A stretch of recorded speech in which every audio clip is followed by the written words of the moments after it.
All right, sports fans, it's Marshall Atkinson with Atkinson Consulting, and welcome to another edition of Forward Progress, which is my weekly series where I interview really awesome people. And today I'm so excited to have my friend Kate Plummer, who is the VP of Sales and Marketing for Clearmount in Toronto, Canada, here today. How you doing, Kate? Good. Thanks for having me, Marshall. I appreciate it. Yeah, it's going to be lots of fun, and let's get this out of the way. I know you through the awesome group PromoKitchen, and you're not a T-shirt printer like every other person I know. So. I'm a whole other category, and I'm a niche category on top of that. So you're bringing some spectrum to your show. And you're in Canada. Yes. There's multiple layers of different here today, so it's all good though. I'm bringing it all for you. And what we're going to find, I think, by the end of our conversation is there's lots of similarities between companies, even though they don't do what you do or you don't do what they do. We're all the same, really. We deal with the same stuff. Yeah, so many things are just universal that, some things aren't, but then there's even more that you're just like, oh, I do that too. Yeah, right. So before we get going, I want to tell everyone the rules here in case you're new, is that this is being live streamed. And if you want us to know who you are, you have to give StreamYard permission, or if you're watching on Facebook. We have people watching on Facebook, Twitter, and YouTube. And please, please, please say hello. So we want you to comment, at least say, if you don't have a question, at least say your name and where you are. And I'm sure Kate would be happy if more people watch from Canada, but that's okay. It doesn't matter. I'm used to it now. We're across the board. We want you to say hello. And we've got some people already chiming in. So Cindy, she's watching from YouTube, and she says, looking forward to the show, and hi, Kate. Hi, Cindy. And Brian's here. Hey, Brian. So anyway, so make sure you say hello. And then also, if you're watching this as a recording, which is how a lot of people watch this show, please leave a comment or question for Kate. And you just tag me or her, and I'm sure we'll get back and answer whatever that is. Right, Kate? You don't mind answering questions later, right? I'm on it. Yep. Nope. I will always check and see, I'm also... A lot of people know this about me, and then even more don't. I'm very competitive, so I like to see how the stats are. So I will always go back and be like, oh, I wonder how that one did. And then be humble about it later. I'd be like, right. But I'm not. Okay. So we've got a couple more people. So Tanya's here. Hey, Marshall and Kate, although this might be Joel. Sometimes he uses his wife's account. And then here, Cindy's from Odessa. And then Ruben Mesa is from Oakland, Illinois. So thank you so much for saying hello. Appreciate that. So you ready to get into some discussions, Kate? Bring it on. Always ready. All right, here we go. Bam. Family-owned business. So you didn't start your business. Somebody else did. So yeah. Before we get into everything, why don't you tell everyone what Clearmount does, because it's a little different than being a T-shirt or embroiderer, T-shirt printer, embroiderer. So talk about what you guys do, and then maybe the origin story, and then kind of how you got involved and what you're doing now.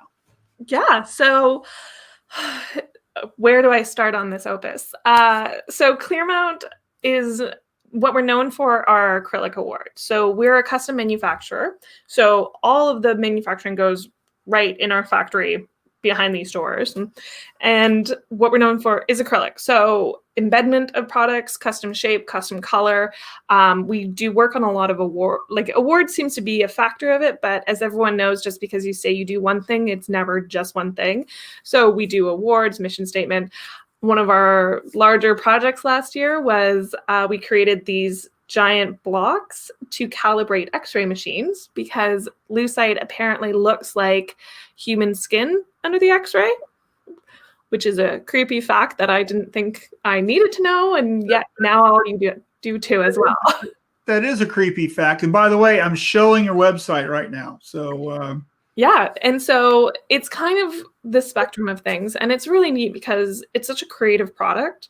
So it's not really a matter of like, here's our catalog, this is what you're stuck into. I mean, I've had so many conversations where this product is read in your lookbook is do I have to have it as red? And I was like, no, like, is your brand red? No, like, have it your own red. Like, will PMS color match? And, I also get a lot of weird questions of, can you embed this? And it's like, usually we've embedded a lot of stuff, a lot of cool stuff, a lot of weird stuff. So we kind of are on the spectrum of things of, yeah. And if we don't know, then we're willing to try. And yeah. So talk about, before we started this, you talked about embedding police officer badges in acrylic. That was a really cool story. I want you to share that real quick, and then we can get to the family-owned part of the story.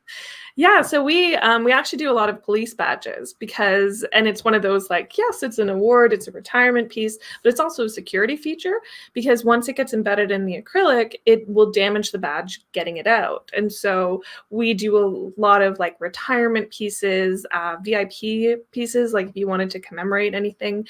So we do a lot of different things with it, but it's a security feature more than anything else. And that's usually the selling point for it, is like, okay, I know it's safe. Like, I've gone through a lot of security checks on it where it's like, okay, I don't remember where I lived 10 years ago, but let me Google map the address and figure it out. And but yeah, it is interesting because nothing of this job is the same every day.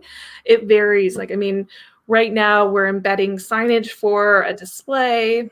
We've got a giant trophy that's over 2 feet tall. And then we're embedding these components. I can't talk about it yet, but it's basically for a safety program within their office.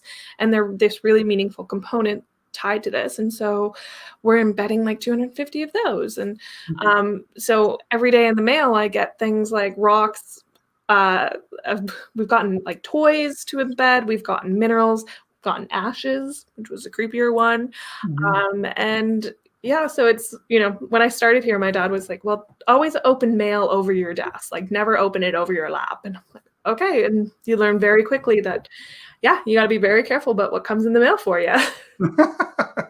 Okay, great. So let's talk about the history of your company and how you got involved as a kid and the whole deal. Yeah. So the company is over 50 years old. My parents have owned it for 30 years. And when they bought it, it was kind of funny. My grandfather was working on the original deal because he was in finance, and the deal fell through, and he knew my dad was looking. And so he kind of he's like, this is a pretty good operation. Like, it's fairly turnkey, like, it'd be worth looking into it and seeing what's going on. And so we did, and then they bought the company. So my mom and dad had 2 twins under 5, or a set of twins under 5, and was like, yeah, no, we'll buy a business now. Why not? And they did that for 30 years. And then about 14 years ago, I said I was never going to join the family business. I'm just going to do this temporarily. I'm going to join. You need an office manager. I'll do it 3 months, put it on my resume, and get out of there.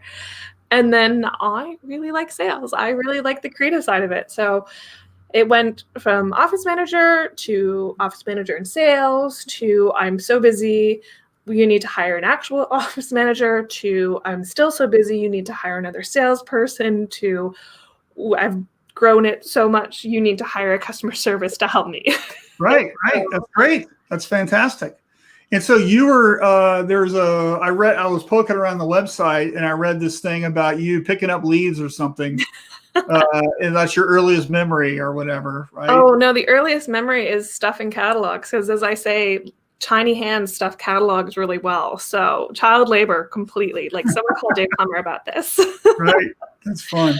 Fun. Yeah, no, it's always been a part of the family business in that stuffing catalogs, color fill. Children can do color fill. It's like arts and crafts for your kids. Just, same with screen printing, just teach them all. And, but one of the things was that we embed leaves for different projects. And so we used to have a souvenir line, and so we would embed leaves. But the thing about leaves, because they're an organic product, you have this window of time to capture them.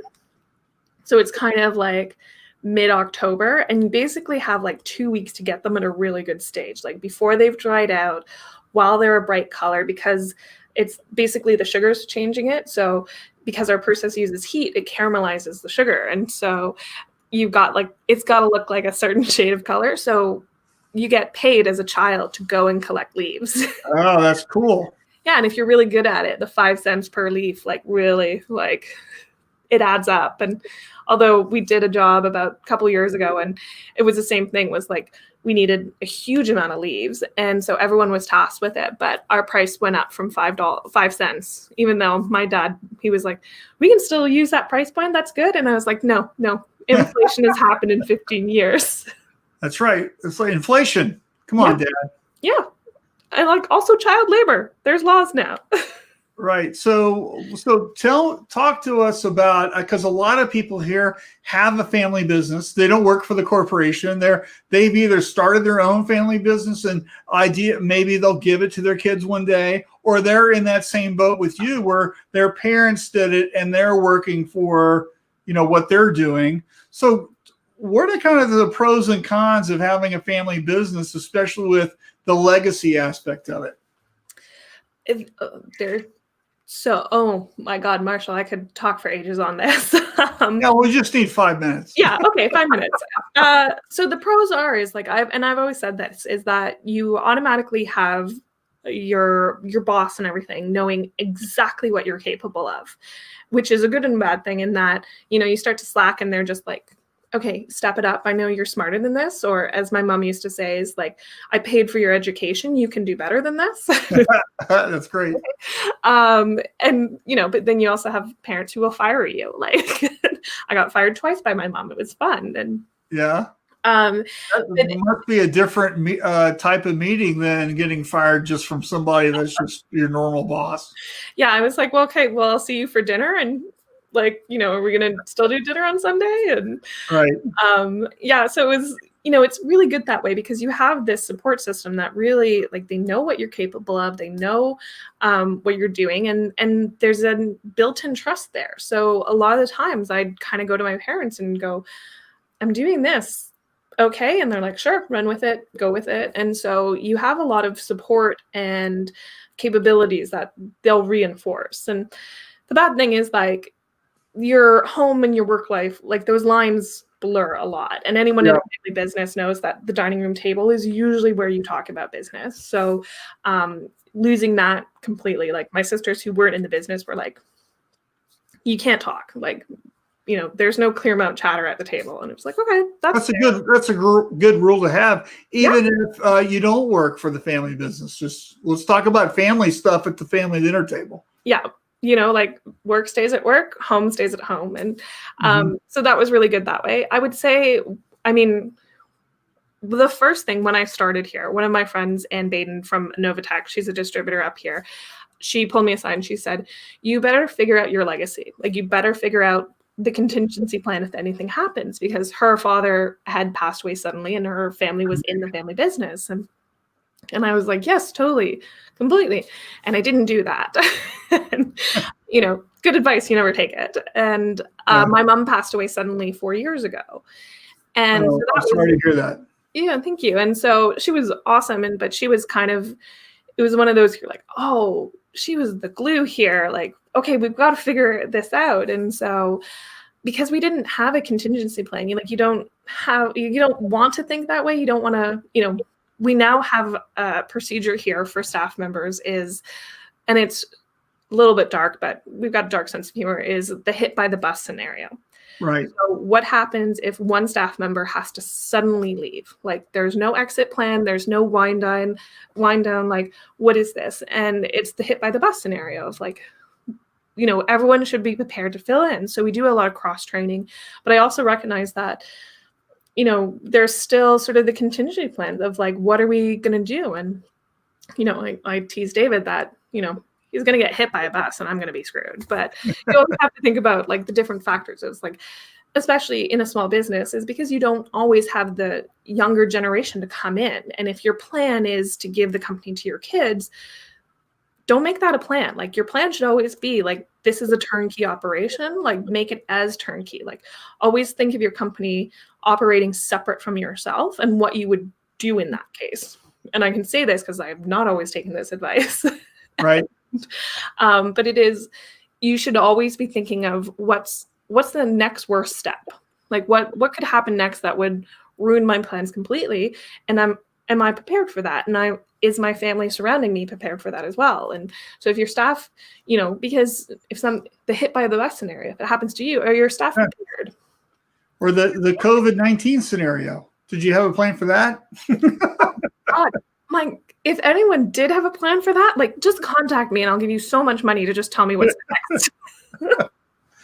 Okay, great. So we got some more people watching. Just want to say hello. So Joe's here. She says hi. And Josta's watching from Sweden. So he says hi too. So that's really cool. So let's kind of shift gears here a little bit and let's talk about marketing, which is a little nutty going on right now, right? So we've got this crazy economy. We got COVID. We got the pandemic. We got, here in the States, we got this crazy thing happening next week. You may have heard of it, the election. I don't know. I don't want to get into that. So what minor major political event is happening next week? Yeah, don't touch that one with a 2-foot pole, and then or 6-foot pole, I guess. Social distancing pole. So let's just talk about marketing in general and what are we doing, because things have changed. There's no trade shows. There's nowhere like I think probably awards, just like T-shirts, are very tactile, right? How much, like, to me, a really great award is something that's heavy, because when it's heavy, it means more for some reason, right? It is really funny. There's one of the things we sell our acrylic on is that it's actually a lightweight but durable product. So your shipping's going to be cheaper. Yeah. But I have also embedded lead weights into a piece, so it is heavy. Yeah. And I am working on a concrete design series right now just because it's heavier. And so we have like that weight to things. So yeah, it's the weight to awards is really funny because like I said, I've taken a base and embedded lead weights in it just so it's a heavier piece. And it's well, just think about, when you buy an iPhone, right? I mean, the box weighs a pound. I mean, like they use heavy cardboard and all this packaging. They don't need that. They just do it because heavy is value, right? And key.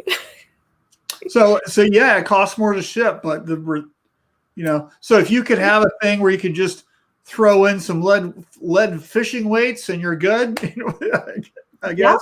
Yeah. Right? So we get creative here. So Clearmount we do weird stuff, and I'm happy to keep figuring out how to keep doing it. Right. So when you're marketing in today's economy, right, what are you guys doing? Because I think we're missing that whole tactileness of things, right? So what are you guys doing? Yeah, we're trying everything. I think it's such a weird time, and it changes so often. Like, so Johanna, who just said hi, is my co-chair for PromoKitchen, and we basically talk about, like, we've had to change the way we do podcasts or everything. It's like we now say the date most of the time, just because what you try one month is not going to work the next month. And I think being nimble, everyone is so tired of pivoting and being nimble and negotiating the new world. But it's true. It's like what used to work isn't going to work. And I remember at the beginning, like, email stats just went straight down, but like video views went up, and now video is playing, like, not as much, but social media is up. And I think, like, the only thing you can do right now is experiment. Like, how, like, I've had conversations at the beginning being like, everyone's really lucky because you can kind of screw up whatever you're doing right now. You can screw it up, and as long as you're not, like, that's good for really me. Screwing it up is like, I mean, don't push all the boundaries. There's a lot of things out there that you just, maybe you take your 6-inch pole and stay away from. But yeah. I think there's so much more chance to experiment because you don't know what is connecting to people, because you don't know where it's connecting to people. Like, we've lost trade shows, we lost this. So play with video, play with social media, invest in images, and then start thinking of things as like, what is a tool for this? Like, where are you going to try and hit? What are you going to try and do? And play with it that way. I think if anyone knows how to market right now, they are lying to you and very confident in what they're doing. But it's important to show up. I think it's important to experiment with different mediums. And I think if we're right now, anything that's about comfort anything that's about making people feel good. There's an emotional thing, right? Kind of a deal. Yeah. That's what we really need. That's what's going to work because, let's face it, everybody is eating more cookies and crap at home than ever before.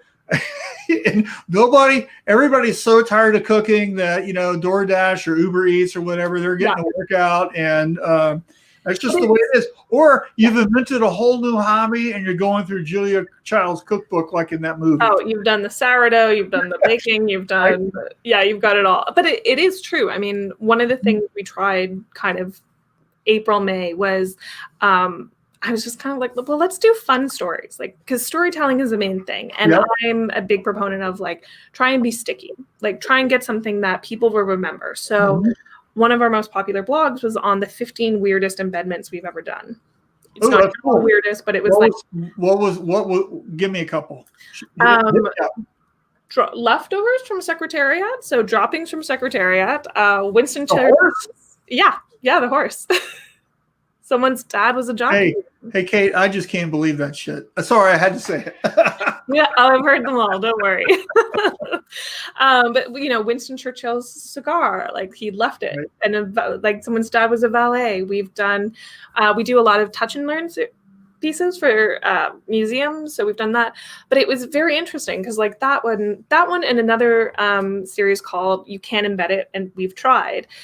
Just sort of saying like, you can't do this. And then most people will be like, oh, no, tell people what you can do. And I'm like, no, it worked. And those two blogs are one of our most popular. Like they have legs, and they're ones that I'm at trade shows and people will pull in their staff members and go, oh, they wrote this great blog about this. And it's like, okay, so I wrote it a year ago and like, you're still remembering it. That's really good. So like try and be sticky and tell stories. And like, so over COVID, same thing. It's like people want cozy, people want familiar. So I took like feel good stories of pieces we've done and like things that we always remember. So one was like we embedded Star Trek emblems for a prop piece because my dad is a huge Star Trek fan. So I wrote about how I remember Star Trek. And but the one piece that I wrote that people remember was my sister got married last year. And throughout when it was announced to her bachelorette, to her shower, to her wedding, I collected corks from it. And so I just wrote it up. I was just like, this is what we did. Because I took all those corks and I embedded it. And then on the 3 sides, I wrote my sister's, my dad's, and my wedding speech to her. Oh, that's kind of cool. I like that. And I've had so many people come and say to me, like, you did the cork piece. And it's like, and I'm like, oh, we've done so many cork pieces. But, oh, my cork piece. And it's like, and that's where you want to have a good story. You want to have a feel good. You want to have something sticky. And that kind of like hit all of them. So. Right. Are you doing stuff with videos?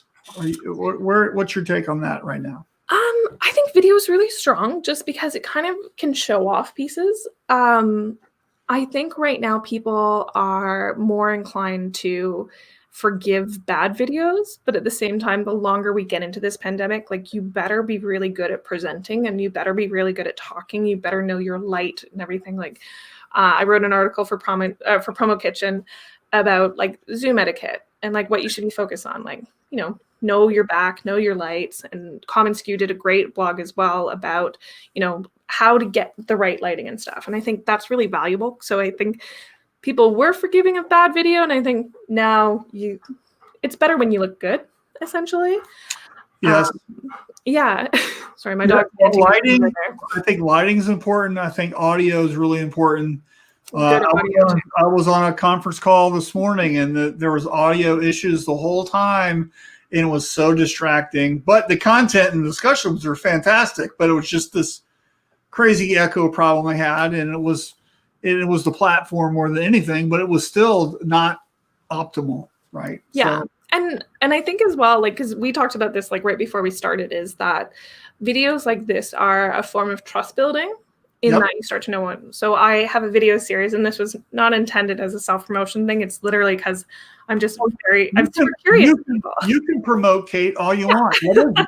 Well, it's a PromoKitchen podcast video series called Deep Dive, and it's where we go from our weekly Twitter chat, which everyone should join. It's every Wednesday at 3 p.m.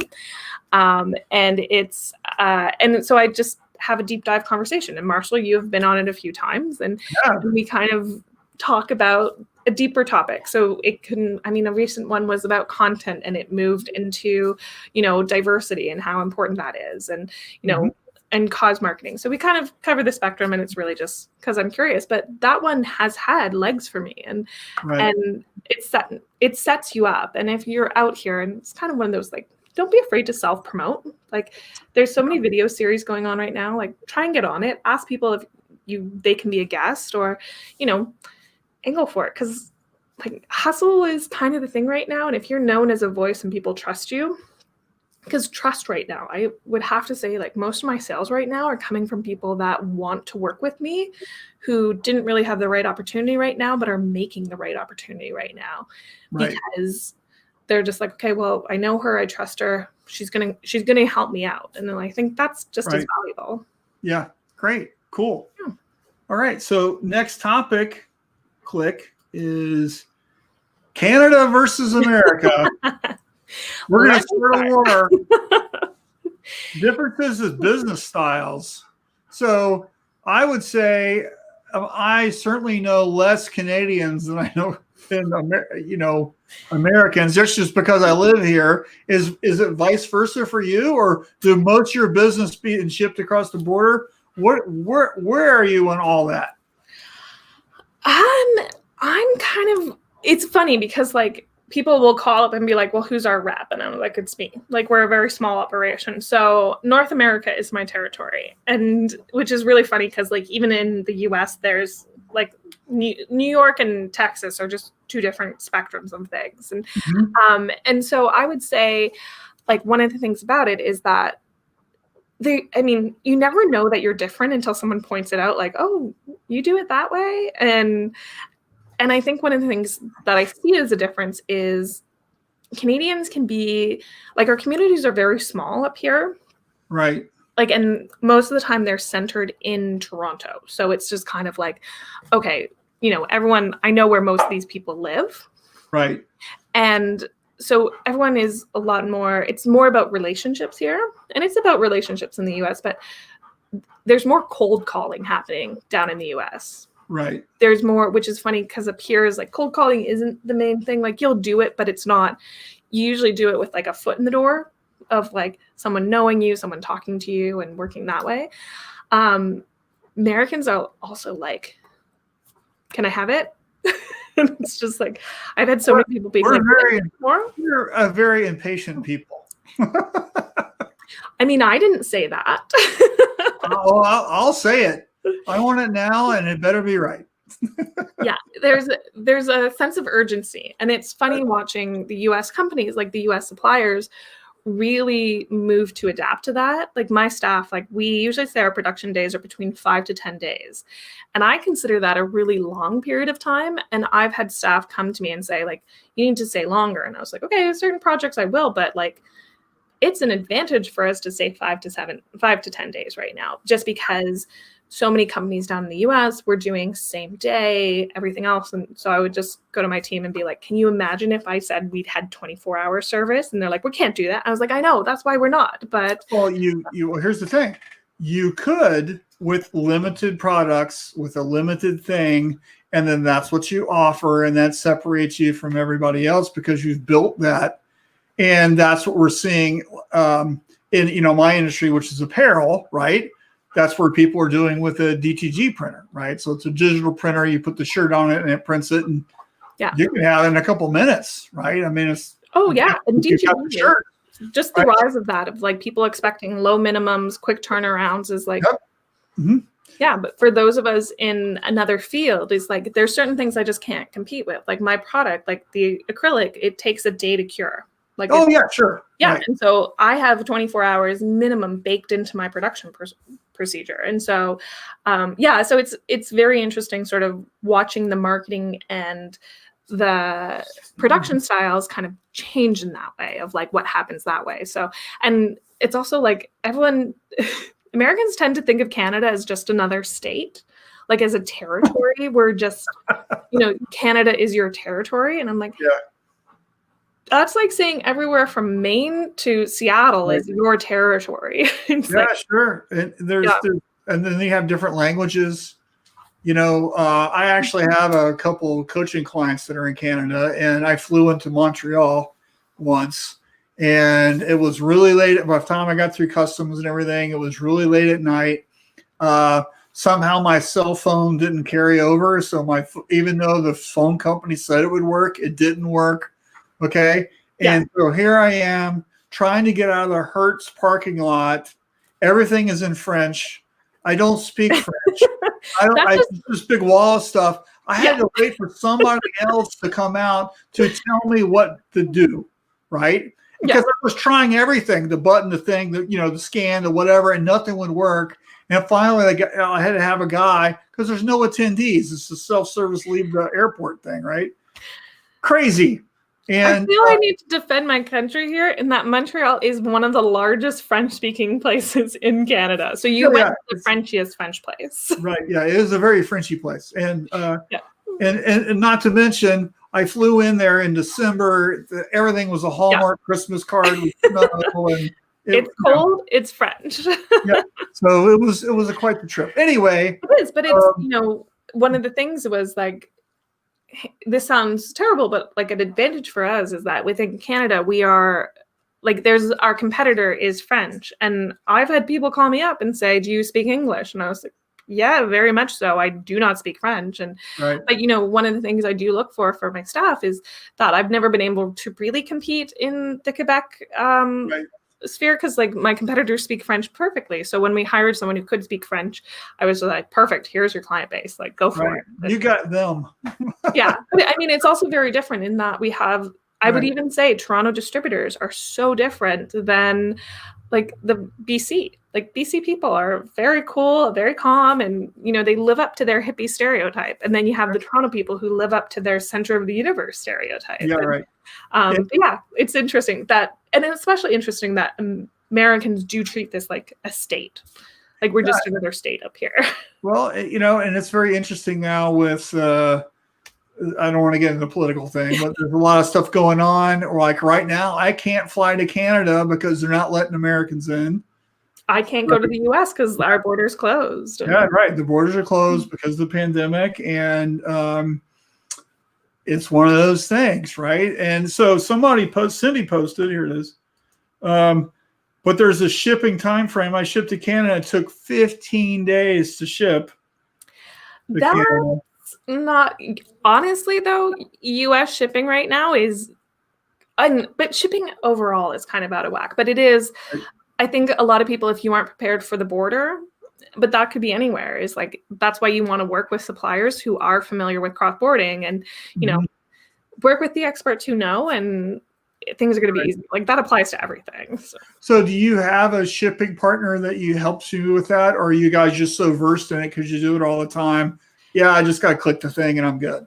Yeah, honestly, we're versed in it. And it's, okay, so I have to say this is one of the things I do is that I don't advertise that I'm Canadian all the time or that my factory is in Canada, because a lot of times I'll be at trade shows and people will say, well, where's your FOB, like your freight on board point? And I was like, oh, it's Toronto. And then I immediately followed up with, but we ship across the border all the time and you're okay, because of experiences like Cindy's, is that if they were dealing with a supplier who didn't deal well with cross-border shipping or didn't really understand it, you're going to run into problems. And there's a lot of suppliers up here in Canada and a lot of suppliers in the US that just don't know how to do it or just don't care to do it because it is a lot more work. I mean, the added bonus is our product is a made in North America product. So it's easier to get it across the border because, you're not dealing with as many duties and problems, and like, it can be crazy. But I would also say is like, don't discount Canadian suppliers and don't discount Canadian customers because of that situation, but be very honest about and ask your suppliers about what's going on, because you can have awful stories, and I hear them all the time at trade shows. It's just Right. be prepared and know that it's going to be different. Like, we try and make it as easy as possible and seamless as possible, that you would barely notice that it is coming from Canada, if not for the label. But I also know that there's a lot of suppliers that struggle with it. And so many Canadian distributors can just tell you, like, here's all the problems. Like, I mean, friend of mine, he repped a US line, and they were coming into Canada, and they had an FOB freight thing. And then they just stopped because they're just like, this is complicated. And then everything happening with the duties, obviously that, Right. not that we're getting into politics, but that didn't help either when you're not really Sure. sure what your pricing is month to month. And Yeah. So, like, do you feel, to me, the internet is the earth is flat, right? Just because of the internet. It doesn't matter where you live, except when you got to cross the border with freight. Yeah. But you have business over here, and I actually can go to Canada, or I can talk to clients in Canada. So I actually have clients in other countries, right? And Ireland and so forth. And it's just because of the internet, right? And you could do so much. So how do you feel about that? Does it even matter so much anymore? What's your feeling on that? I think it's amazing. Like, I honestly think, like, the fact that the world is now flat is a good thing, but it's also a bad thing in that if it's really easy for someone to enter something, like enter a market, enter a workspace, is that it doesn't mean they're good at it. And I'm sure, like, your audience here is like, so many people have been around for so long that it's a skill set. Like, that's one of the hard things I think is happening with COVID, is that you are losing really strong, skilled people. Like, I've heard about one supplier that let go hundreds of people just because of, like, the huge downturn that their business took. And I was like, you're never going to get those people back. Like, you're not, maybe, but you might not. And you're losing so much talent. And so I think one of the things that we all have to be aware of is that because the world is flat doesn't mean the world is even, that there's going to be different qualities, different talent. And that's where things like building trust with people and building a reputation, like word of mouth referrals, are such a big deal, because it's someone going, I trust you. And that's why social media too. Like, I know before I bought from people, I will read the comments on their social media to just be like, has someone like got something in their craw and they want to complain about this? Or is it, do people I trust? And so that's why the rise of influencers and mummy blogs and like everything else has come up, because people want to know that they can trust this unknown entity. And so how you build trust with your clients, how you build word of mouth, how you build referrals, like that all really matters in this new world. And so that's where I think it's a good thing, because I can compete a lot easier. I may not have the marketing budget, I may not have like everything, but I have the talent, and I have the people, and I have the word of mouth and the reputation. So it's like, that's what I go with. Yeah. So the world is flat, but it's uneven. That's the soundbite for this whole show. Yes. And Cindy wanted to say, I was just shipping through the post office, sending something to my embroidery instructor. So I'm you know what? I'm not going to touch the post office right now, Marshall. I'm going to put that in the in the other pot. Don't get me started. So anyway, I really like Canada a lot, but it's really interesting. We're talking about the French thing here in the United States. Of course, it's Hispanic, right? You speak Spanish, or in fact, in Australia, it's Mandarin.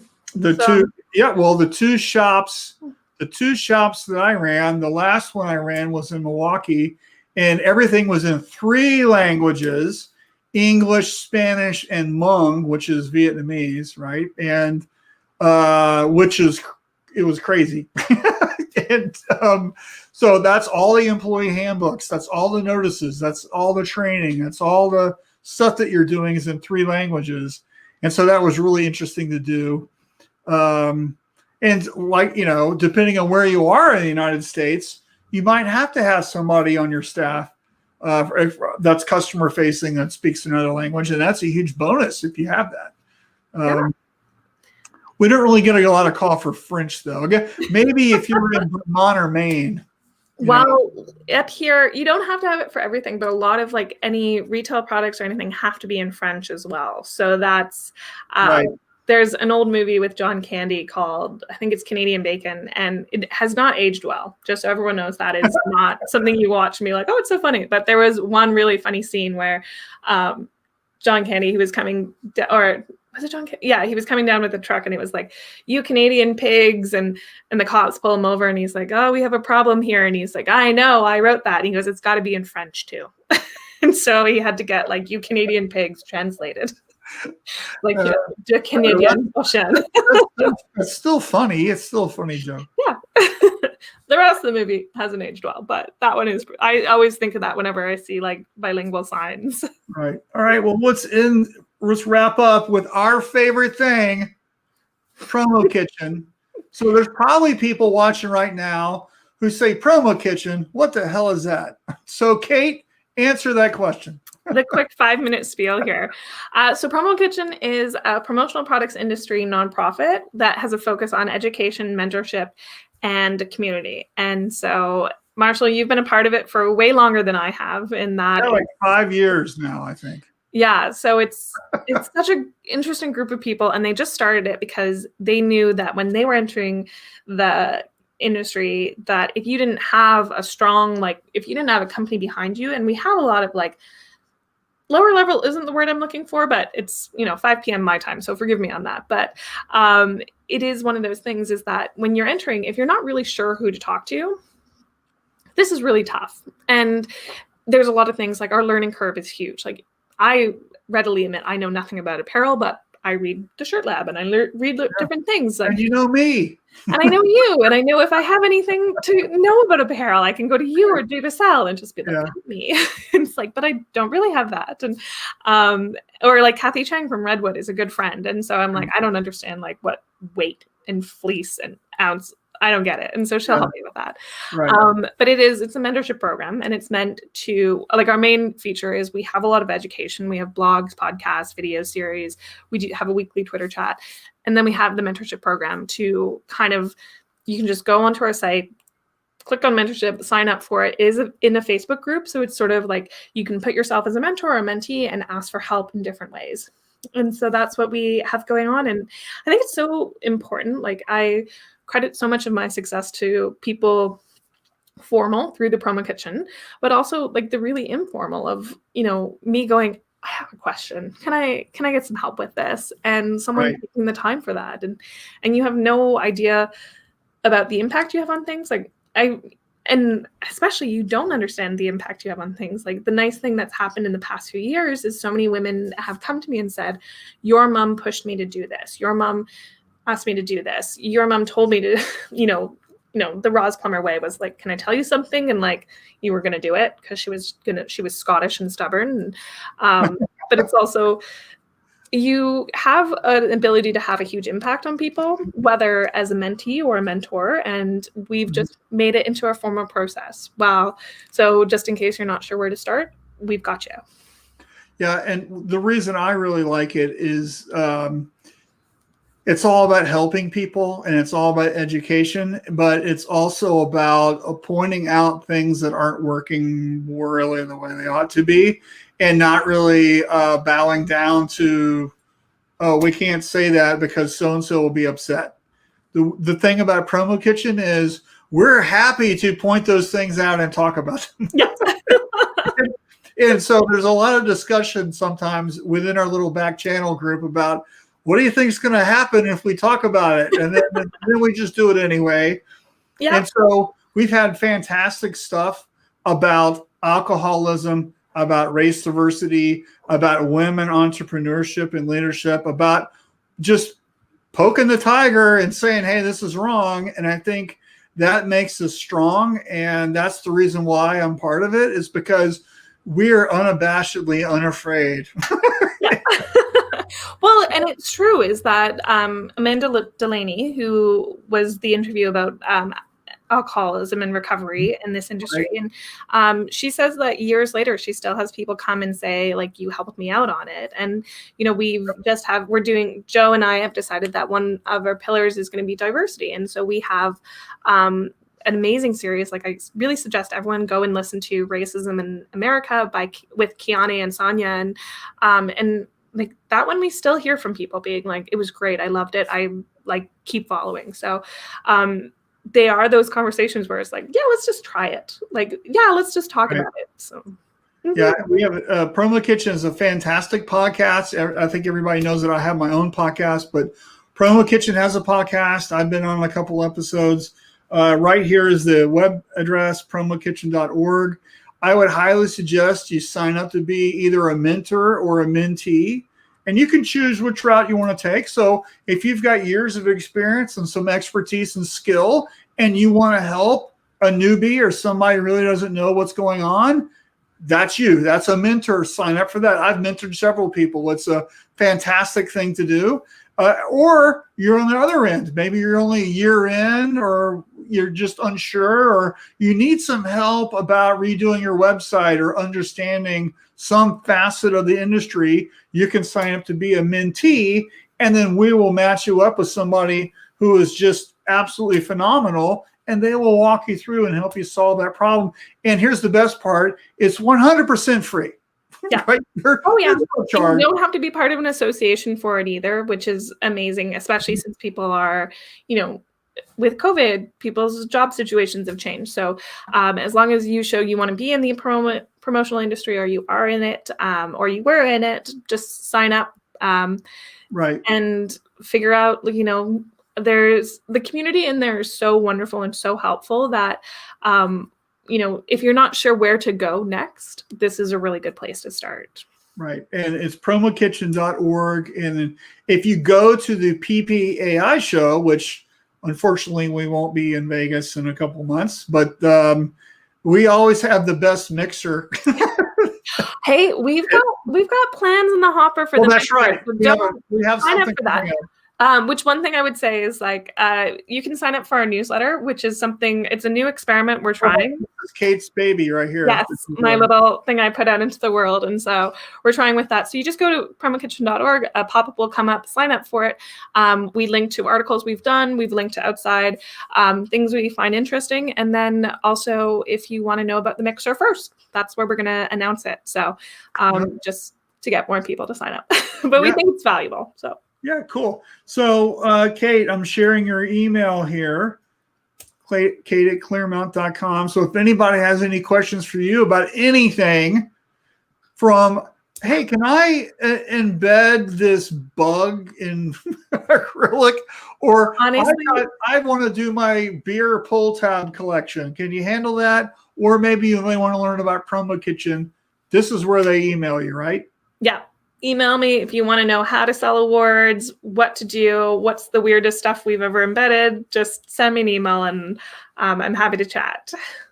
Yeah, awesome. So do you have any last minute words of inspiration or encouragement, or something you want to get off your chest? Now's the time. Oh, let me just pull out my list right here. No, I would just say, right now, I think everyone, remember to be kind. This is a weird time. So remember to just sort of have patience and be kind. Support North American manufacturers, because the only way we're going to stick around is if with support like yours. And and sign up to be a mentor. You have no idea the impact you have on anyone. So keep going with it. And little things make big deals. So keep trying that and experiment. Honestly, if you fail, you might just have 3 people notice. So play with those social media, play with marketing, play with other things. And I think this is a really interesting time for reinvention of so many different procedures. So stick with it. Don't be afraid of it. And yeah. What's the one thing that you're going to be trying soon? Can you talk about that? Trying for what? Yeah, a new thing. You haven't done it yet, but you've been thinking about it. We're trying to produce videos of how we do things. So we're working on drones. Ooh, A drone. So did you buy a drone? You're going to learn how to fly it? My dad has had a drone, but he's worried about his ability to fly it. So he has one, and so we're working on that. So it might not work. Our biggest thing is we have a lot of confidential pieces going on in our plant at several times. So it would be a big planning thing of, okay, we've got to hide this amount of stuff. Right. But I don't know. You know what? We play with it. We play with catalogs. We play with lookbooks, flyers, like, don't be afraid to just have. Also, this is my pet peeve right now. Don't be afraid to have less text on something. People are going to ignore a wall of text. So I've seen so many bad flyers out there that seem to be like, link to your website. People are living on their computers. Just link to your website and put all the information there. Don't put it in a flyer or an ad. Like, be cool, man. So if you're in the graphic world, right, the t-shirt industry, award industry, whatever, right, we're graphics professionals, we're branding, we're imaging, right? It's all about the creation. You can create an icon that says click me with just looking at it. You don't have to use the words click me. You know? And so you don't need the giant wall of text if you just design it better. And I like the whole idea about white space is your friend, that whole idea. There's also, so this is, if anyone listens to, her name's Nicole Byer. She's a comedian and she has a podcast that's really funny. It's called Why Won't You Date Me? And it started as a dating one. I know, Marshall, I'm going like way off track for you here, but it started as a dating one. But it's actually turned into a really interesting discussion on race and beauty and standards and ambition and everything. So highly suggest it. But she recently had a dating expert on. Again, Marshall is kind of going like, we've got to wrap this up. Where is she going on this? But she said, when you're thinking of your dating profile, have color, curation, and content.